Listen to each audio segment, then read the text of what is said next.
El sistema inmunológico se encarga de defender al cuerpo de las infecciones de bacterias y virus. Este se divide en inmunidad innata y inmunidad adquirida. Empecemos con el sistema innato. Sus funciones son reconocer moléculas de microbios patógenos. Estas son patrones moleculares asociados a microorganismos patógenos. Otra función sería reconocimiento de sustancias producidas por las células lesionadas, las denominadas patrones moleculares asociados a la lesión. Pueden ser infecciones, toxinas, traumatismo y quemaduras. La inmunidad adquirida es la capacidad del cuerpo humano para desarrollar una inmunidad específica frente a, pueden ser bacterias, virus y algunas toxinas. El cuerpo también se encarga de hacer linfocitos que ayudan en el proceso. Hay dos tipos, linfocitos T y linfocitos B.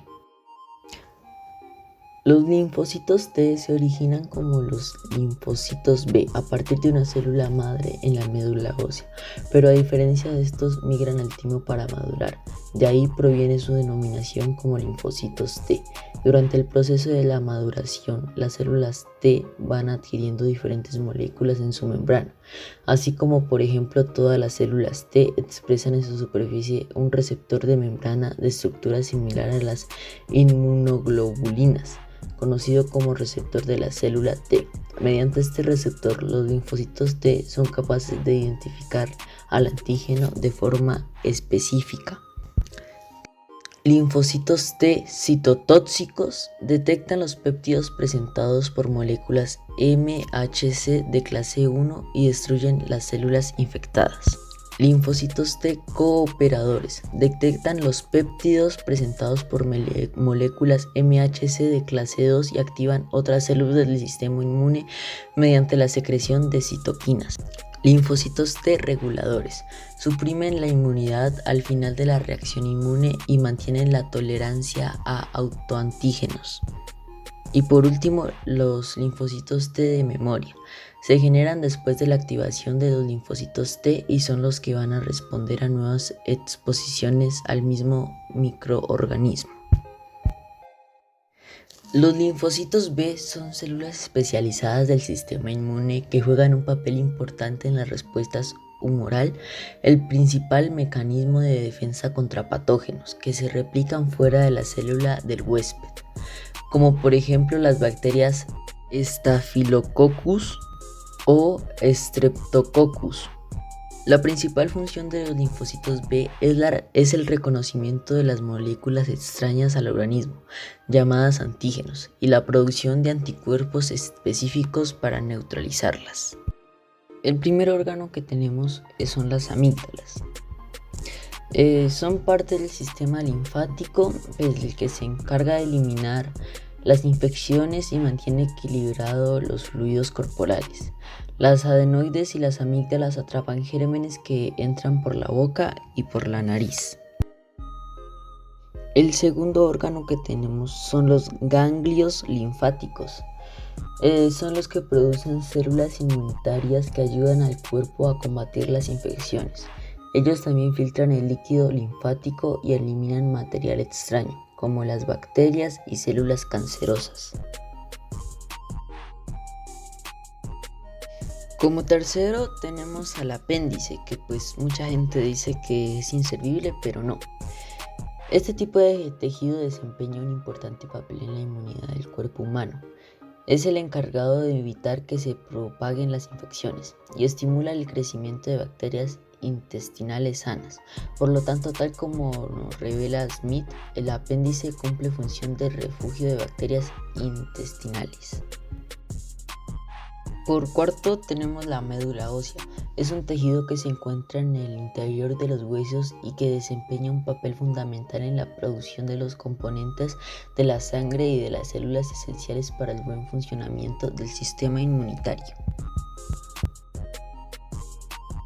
Por quinto tenemos las placas de Peyer. Son regiones anatómicas ubicadas bajo la mucosa del tracto gastrointestinal, específicamente en la lámina propia del intestino delgado.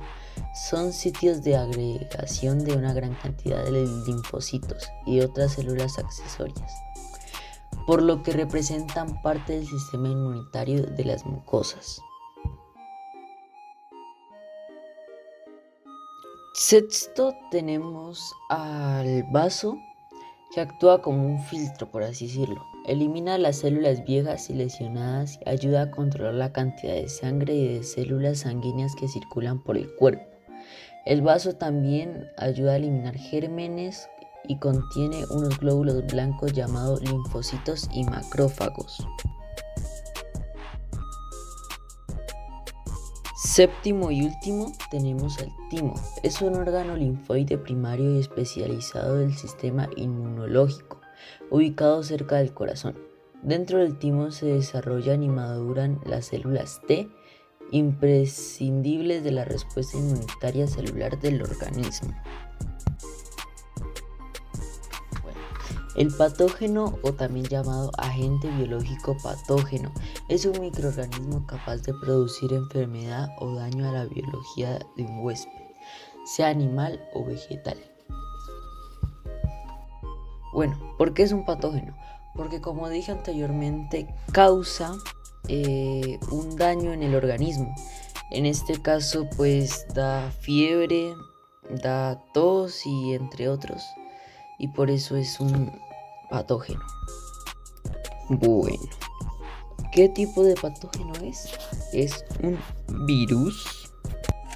Bueno, el coronavirus puede tener fiebre, tos, malestar general y fiebre. A veces también puede causar la muerte. Bueno, debe pasar la inmunidad adaptativa contra la infección vírica, esta medida por anticuerpos que bloquean la unión y entrada del virus en las células del hospedador, por los CTL, que eliminan la infección matando a las células infectadas. ¿Cómo el cuerpo se defiende del coronavirus, verdad? Entonces el proceso inmunológico funciona así, pues. Un agente infeccioso entra al cuerpo, en este caso sería el coronavirus, digamos que entra por la nariz.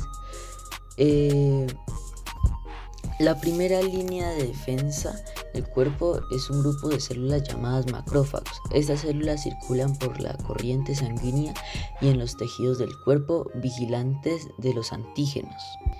Cuando un invasor entra, un macrófago rápidamente lo detecta y lo captura dentro de la célula. Enzimas en el interior macrófago destruyen antígeno procesándolo en pedacitos pequeños llamados péptidos antigénicos. A veces este proceso por sí solo es suficiente para eliminar al invasor.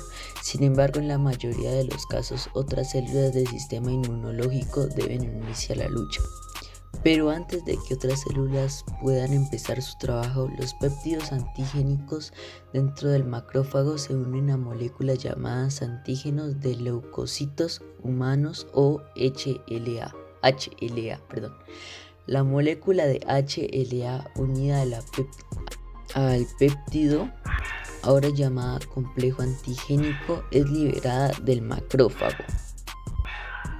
Células llamadas linfocitos de la clase T pueden entonces reconocer e interactuar con el complejo péptido antígeno HLA que se encuentra en la superficie del macrófago.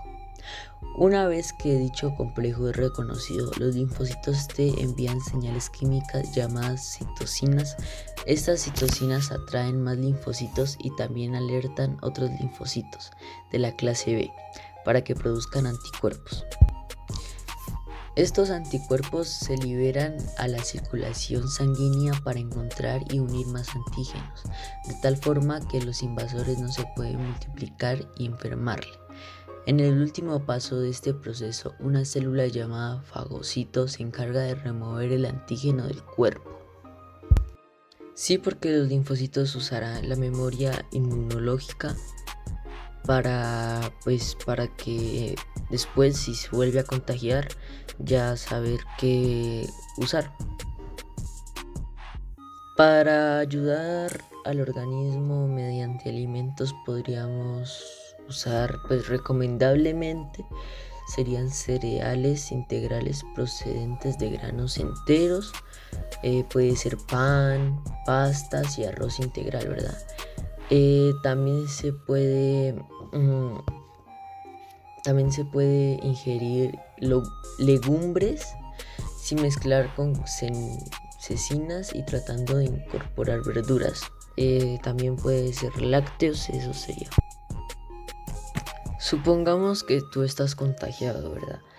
Lo mejor que podrías hacer es quedarte en casa, ni siquiera teniendo contacto con las mismas personas que tú vives. Sería quedarse en tu habitación o simplemente no tener contacto, pues.